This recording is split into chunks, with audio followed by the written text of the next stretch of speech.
तर चला आता बघूया बीड जिल्ह्याची बातमी. तर स्वतंत्र निधी म्हणजे नमो शेतकरी योजनेसाठी, पीएम किसान योजनेसाठी एक सर्वात मोठी बातमी सर्व शेतकऱ्यांसाठी आलेली आहे. त्यामधलं एक आपण बीड जिल्ह्याबद्दल आता माहिती बघणार आहोत. कारण आता सर्वात मोठी खुशखबर काय आहे, तर नमोचा आणि पीएमचा असे 2 हप्ते एकत्र जमा होण्याची शक्यता वर्तवली जात आहे. ₹4,000 तुमच्या खात्यामध्ये थेट जमा होऊ शकतात. ₹4,000 तुमच्या खात्यामध्ये. त्याचबरोबर आपण जिल्हा वाईज बातमी बघत आहेत, की कोणता जिल्हा निवड झालेला आहे आणि कोणत्या जिल्ह्याची अजून निवड झालेली नाही.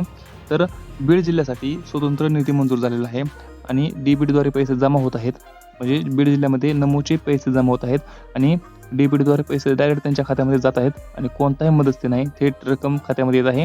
जर मोबाईल नंबर लिंक असेल तर SMS लगेच येईल. बीड जिल्ह्यातल्या शेतकऱ्यांच्या खात्यामध्ये पैसे जमा होत आहेत आणि पीएमचे 2,000 आणि नमोचे ₹2,000 असे एकूण ₹4,000 तुमच्या खात्यामध्ये जमा होत आहेत.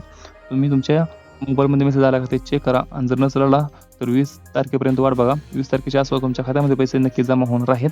त्याचबरोबर जर आणखी काय प्रश्न असतील तर खाली कमेंटमध्ये नक्की विचारा. आपण भेटू पुढच्या व्हिडिओमध्ये. तोपर्यंत जय हिंद, जय महाराष्ट्र.